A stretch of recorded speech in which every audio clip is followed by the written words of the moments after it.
በሰላም ለኪ ብዙዎች እንደተጠቀሙ ታውቃላችሁ። ነገር ግን እናንተ ሰላም ለኪን አታውቋትም አይደል? እሌላችኋለሁ ከነጽሁፉ በደንብ አድርጋችሁ ስሙኝ፣ እየጻፋችሁ ያዙት። ቪዲዮውን ሼር፣ ኮፒ ሊንክ ላይ ሪፖስት እያደረጋችሁ ለወንድሞቻችሁና ለእህቶቻችሁ አድርሱላቸው። ቤቱንም ፎሎ አድርጉ፣ ይጠቅማችኋል። እንግዲህ ይሄ ቀላል ነገር ነው። ነገር ግን አንዳንዶቻችሁ ኧረ እባክህ በማርያም እያላችሁ ስለሆነ ነው የምልላችሁና በደንብ አድርጋችሁ እየጻፋችሁ ስሙኝ። ሰላም ለኪ እንዘንሰግድ ንብለኪ ማርያም እምነ ናስተበቁአኪ እምአርዌ ነአዊ ተማይጸነ ብኪ በእንተሃና እምኪ ወኢያቄም አቡኪ ማህበረነ ዮም ድንግል ባርኪ። ይቺ ሰላም ለኪና። ነገር ግን ስትጸልዩችን ብቻም አይደለም፣ ጸሎተ እግዝእትነ ማርያምም አብራን የምትጸልየው እሷንም ልበልላችሁ። ከዚያ ተእግዝእትነ ማርያም ድንግል ወላዲተ አምላክ ተአብዮ ነፍስየ ለእግዚአብሔር ወትትሐሰይ መንፈስየ በአምላክየ ወመድኃኒየ እስመ ርእየ ሕማማ ለአመቱ ናሁ እምይእዜሰ ያስተበጽኡኒ ኩሉ ትውልድ እስመ ገብረ ሊተ ኃይለ አብያተ ወቅዱስ ስሙ ወሳህሉኒ ለትውልደ ትውልድ ለእለ ይፈርህዎ ወገብረ ኃይለ በመዝራእቱ ወዘረዎሙ ለእለ የአብዩ ህሊና ልቦሙ ወነሰቶሙ ለሃያላን እመናብርቲሆሙ አእበዮሙ ለትሑታን ወአጽገቦሙ እምበረከቱ ለርሁባን ወፈነዎሙ ራቆሙ ለብዑላን። የሀገራችን ስም እንዳይጠፋ ብላችሁ ለምትናገሩ በየዋህነት ለምትንቀሳቀሱ ጥያቄው ይሄ ለእናንተ ነው። የሀገር ስም እየጠፋ ያለው በድሮን ህፃናትና ሴቶች በግፍ ሲገደሉ አይደለምን? የትኛው ነው ገጽታ የሚያበላሸው? የራስ ወታደር አሰልጥነ በጭካኔ ሴቶችን ድፈሩ እንዳይወልዱም አድርጉ ብለ ወደ ትግራይም ወደ አማራም ስትልክ ወደ ኦሮሚያ ልዩ ልዩ አካባቢዎች ስትልክ አይደለምን? በጉራጌም በሲዳማም ቀጥሏል። አሁን በብዙ ቦታ የሀገራችን ክፍል እንደዚህ አይነት የሚፈጸመው ግፍና በደል የሀገራችን ቱሪዝም ገጽታ የሚያበላሸው ይሄ አይደለምን? ንጹሐንን በግፍ በየቤቱ እየገባ በአማራ ክልል ማነስም እያለ እያፈሰ የሚገለው የቴዲ አፍሮን ዘፈን አዳመጣችሁ ብሎ እስር ቤት ውስጥ ያጎረው ፖለቲከኞችን ያሰረው ጋዜጠኞችን ያሰረው ይሄ የብልጽግናው አገዛዝ አይደለም ወይ ሀገራችን ስሟን እያጠፋ ያለው? ጥያቄ ነው። አመሰግናለሁ። እፎይ ያስነሳው ይጠብቀዋል፣ ያስነሳው ይጋርደዋል፣ ያስነሳው ይከልለዋል፣ ያስነሳው ያበለዋል፣ ያስነሳው ያጠጣዋል፣ ያስነሳው እርዳታ የሚፈልግ ከሆነ እርዳታውን የሚሰጠውን ያዘጋጅለታል። እኛ እፎይን ካስነሳው ጌታ አንበልጥም እና አጉላት ጎርሩ ለማለት ፈልጌ ነው። እፎይን ዕውቀት የሞላው አንደበተ ርቱዕ ያደረገው ከዓለም ለይቶ አምጥቶ ከመጋቤ ብሉይ ከመጋቤ ሐዲሱ ከሰባኪ ወንጌሉ ከካህኑ ከጳጳሱ ከዲያቆኑ ከተራቀቀ ከሚባለው ቴዎሎጂያንስ ለይቶ አምጥቶ ነው እኔ በዚህ ልጅ እጠቀማለሁ ያለ እግዚአብሔር ያቅለታል። እና አንዳንዶች ከሀገር አስወጣው የተሰደደ ሰው ነው። ይህንን እንኳን መረጃ የሌላችሁ ሰዎች ናችሁ ሀገር ውስጥ ፖሊስ እንዳይዘው ምናምን እንዳይዘው የምትሉት እና እንደ አጉል አዛኝ አትሆኑ። ይሄን በመጽሐፋችሁ እንትን የምትሉት ነገር የለም። የእፎይ አምላክ የሚያስቀና አምላክ ነው። የእፎይ አገልግሎት የሚያስቀና አገልግሎት ነው። የእፎይ ምርጫ የሚያስቀና ምርጫ ነው። የእፎይን አምላክ ለእፎይ ባደረገው ነገር ላይ ማመስገን እንጂ የኔ ቢጤ ይመስል በየቲክቶኩ እየሄዱ ስለ ማርያም እፎይ ያላለው አልተቸገረም አይደለም፣ አልተራበም አይደለም፣ አልተጠማም አይደለም። በረሃብ በጥም ውስጥ በድካም ውስጥ እግዚአብሔር ግን እየተጠቀመበት ያለ ሰው ስለሆነ ታጋሹኑ። ደግሞ የእፎይ ተማሪ ከሆናችሁ እንደ እፎይ ሁኑ፣ ጠቢባን ሁኑ። እንግዲህ ዋናው ሚዲያ መከፈቱ ይሄ ፕላትፎርም መዘጋጀቱ እንደዚህ ከመስመር የወጣችሁ ሰዎችን ቅርጽ ለማስያዝ ነው። ካህኑ ቃለ ምዕዳንና ቡራኬ እየሰጠ እዚህ ቁጭ ብሎ እፎይ ዘመዴ እንደዚህ ምናምን ወሬ የሚያወራ ሰው ይሄ መንፈሳዊም ሰው አይደለም፣ አስመሳይ ነው። የካህን ድምፅ እየተሰማ ቃለ ምዕዳን እየተሰማ ቡራኬ እየተሰጠ መቸክቸክ ይሄ ሰሞነኛ ክርስቲያን ነው። ሰሞኑን የመጣ ሰው ነው።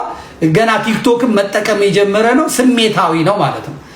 ስለዚህ ለእፎይ ለዘመድኩን ለምናምን የምትጨነቁ ሰዎች ለራሳችሁ ተጨነቁ። እኛ የቢታንያ ድንጋዮች ነን። እኛ የበለዓም አህዮች ነን። ምንም የማናቅ እግዚአብሔር ግን የሚጠቀምብን ሰዎች። እኔ የተቀመጥኩበት ቦታ መቀመጥ አለበት ብዬ የማስበው ብዙ ሰው አለ። እኔ የምሰራውን ስራ ቢሰራ ብዬ የምመኝለት ብዙ ሰው አለ። ከሰባኪ፣ ከካህን፣ ከዲያቆን፣ ከጳጳስ እኔ የምጮኸውን ጩኸት እኔ የማደርገውን ነገር ቢያደርጉ እኔ ቁጭ ብዬ የምሰማቸው ምሎች አለ። አልተፈቀደም። ምን ይደረግ? እኔ መሀይሙን እኔ ውሻውን አውጥቶ እኔን እዚህ አስቀምጦ ያስጮኸኛል፣ ይጠቀምብኛል እግዚአብሔር። ከእፎይ በበለጠ ቴዎሎጂ የተራቀቁ አረብኛ የሚችሉ ግሪክኛ የሚችሉ ዕብራይስጥ የሚችሉ ግዕዙን አቡሻህሩን አመስጥረው የሚናገሩ ሊቃውንት አሉ በቤተ ክርስቲያን ሞልቶ የተረፈ። ዞር በሉ ከዚህ ብሎ አይቻልም። የምጠቀምበትን እኔ ምርጫ ይችላል እግዚአብሔር። እስቲ እግዚአብሔር ይመስገን ብላችሁ ጻፉ። ሁላችሁ እግዚአብሔር ይመስገን ብላችሁ ጻፉ። ቴሌግራም ላይ ያላችሁትም ጻፉ። እግዚአብሔር ይመስገን ብላችሁ ጻፉ። እግዚአብሔር መምረጥ ያቅበታል። እነ ቅዱስ ጴጥሮስን አሳ ሲያጠምዱ ነው ያመጣቸው። መጽሐፍ አይችሉ ማንበብ አይችሉ። አሳ በማጠ ጠዋት ሄዱ፣ ባህር ላይ ሄደው መረባቸውን መወርወር ነው። ከሰዓት ሄዱ፣ ባህር መወርወር ነው። አሳ እስኪያገኙ ድረስ ጀልባ ላይ ተቀምጠው ነው። እነዚህን ሰዎች ነው የመረጠው። እነዚህን ሰዎች ነው የመረጠው እግዚአብሔር የመረጠው እነዚህን ሰዎች ነው። በዓለም የተናቁ ቀራጭ ናቸው ተብለው የተናቁ በድሆች መንደር ያሉ ባለጸጎች የማያስጠጓቸው የከተማ ሰዎች አፍንጫቸውን የሚይዙባቸው የሚጠየፏቸው እነዚህ ነው እግዚአብሔር በመንጠቆ መርጦ አምጥቶ ዓለምን በክርስትና የከደነው ማለት ነው። እነዛ ቀሚሳቸውን አስረዝመው ጺማቸውን አስረዝመው ምናምን ሄዱ የነበሩት መምረጥ ይችል ነበር፣ አላረገም። እነዚህን ዓለም የናቃቸውን ዓለም ደግሞ እግዚአብሔር የሚከብረው በዚህ መንገድ ነው። ሊቁንማ ቢጠራው እሱ ሊቅ ስለሆነ ነው ተብሎ እግዚአብሔር አይከብርበትም። ሊቁም ራሱ ጉራውን ይቸረችራል። እንደኔ አይነቱ ቀፎ እንደኔ አይነቱ ባዶ ነው እግዚአብሔር ሲሰራበት ለእግዚአብሔር ክብር የሚሰጠው እግዚአብሔር ስሙ የሚነሳው። እግዚአብሔር አሁን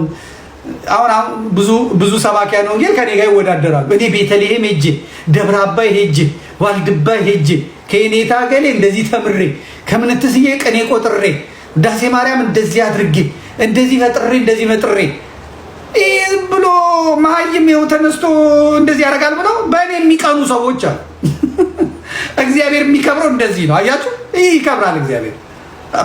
እኔስ እንደነሱ ቢሆን እሱ እኮ የኔቴካ ገሌ ጋር የተማረው እኔ እሳቸው ጋር 2 ዓመት ነው የተማርኩት። ከዛ በኋላ እሱ ግን ሄዶ 6 ዓመት ተምሯል። ለዚህ ነው ምናምን ብለው እግዚአብሔር አይደለም የሚከብረው፣ የኔታ ናቸው የሚከብሩት። እግዚአብሔር አይደለም ትምህርት ቤቱ ነው የሚከብረው። እግዚአብሔር ግን ይሄን ሁሉ ባዶ ያደርግና ና ቁጭ በል አንተ እኔ ያናግርሃለሁ ስራ ትሰራለህ ይላል ማለት ነው። ስለዚህ ለእፎይ የምታስቡ ሰዎች ይሄን አድርጉ። ሁለተኛው ደግሞ ዮሐንስ የተባለው ሰው ምን እያለ እንደሚሳደብ በአውደ ምሕረት ላይ ስሙት። ዓለም እኮ እየሸናችብኝ ነው። አሁን የፌስቡክ አርበኞች እኮ እየሸኑብን ነው። የፌስቡክ አርበኞች እኮ እየጠፉብን ነው። ምክንያት የለም፣ በራስ ላቀናን ምክንያት የለም። ከዚህ እንኳን ሁላችሁ ድናችሁ ስመሰክሩ ከመካከላችሁ አንድ ሰው ብቻ በመዳኑ አያሸልምም እንዴ? እናንተ ደንቆሮች ፍቁሮች ናቸዋልና በማቴዎስ ምዕራፍ 23 የተጻፈውን ማነብልህ። ይሄ ባይታዊ ምንድነው እንዳትለኝ አንበ ተረዳው። በማቴዎስ ወንጌል ምዕራፍ 23 ቁጥር 15 ቁጥር 17 በማቴዎስ ወንጌል ምዕራፍ 23 ቁጥር 23 እናንተ ትንኝን ታጠራላችሁ ግመልን ትውጣላችሁ ማለት ብዙ ወንበዴ ይዘዋል፣ ብዙ አጭበርባሪ ብዙ አታላይ ሸክፈው ይዘዋል። አጭበርባሪው ጋር ያጭበረብራሉ፣ አታላዩ ጋር ያታልላሉ፣ ዳውን ባይታዊውን በአባ ዮሐንስን ያሳድዳሉ። ገብቷል? ያገሬ ልጅ የበራው ስብከት እንዲህ ነው። ትንኝን ታጠራላችሁ ማለት እንግዲህ ይህ ሰው በድሃ እያለ የሚቀልደው ሰው አሜሪካ ላይ ከ3 ሚሊዮን ዶላር በላይ አውጥቶ ቤተክርስቲያን ገዛሁኝ ያለ ሰው ነው። ደግሞ ሁለተኛ ቤተክርስቲያን ሊገዛ ሲል በቅዱስ ሲኖዶስ የተከለከለ ነው። ባለፈው የቅዱስ ሲኖዶስ ምልአተ ጉባኤ ላይ አንዱ እግድ ከተጣለባቸውና ፈቃድ ከተከለከሉ ሰዎች መካከል ላይ ይህ ዮሐንስ ተስፋ ማርያም የተባለ ሰው ራሱን ቅዱስ ብሎ የጠራው ማለት ነው። አውደ ምህረቶቻችን ላይ ግን እንዴት ፌስቡክ ላይ ያሉ ሰዎች ይናገሩኛል እያልን ያለው 1.3 ሚሊዮን ብር ዶላር አውጥቶ በግሉ አውጥቶ ቤተክርስቲያን ሲገዛ አሜሪካ ላይ ከየት አመጣህ ይህን ብር? አንተ እኮ ባህታዊ ነህ፣ አንተ እኮ መናኝ ነህ ብሎ ጠይቀው ሰው የለም። ሄደው ሊያስመርቁለት ግን አንድ 14 ጳጳሳት ተጋብዘው ነበረ። መጨረሻ ሚዲያ ላይ ስንጮህባቸው 3 ወይም 4 ጳጳሳት ተገኝተው ያው እንደሱ ብር ስለተቀበሉ ቀድሞ ቀብድ ስለተቀበሉ ለመረቅ ወደኋላ አሉ እና ያሳዝናል።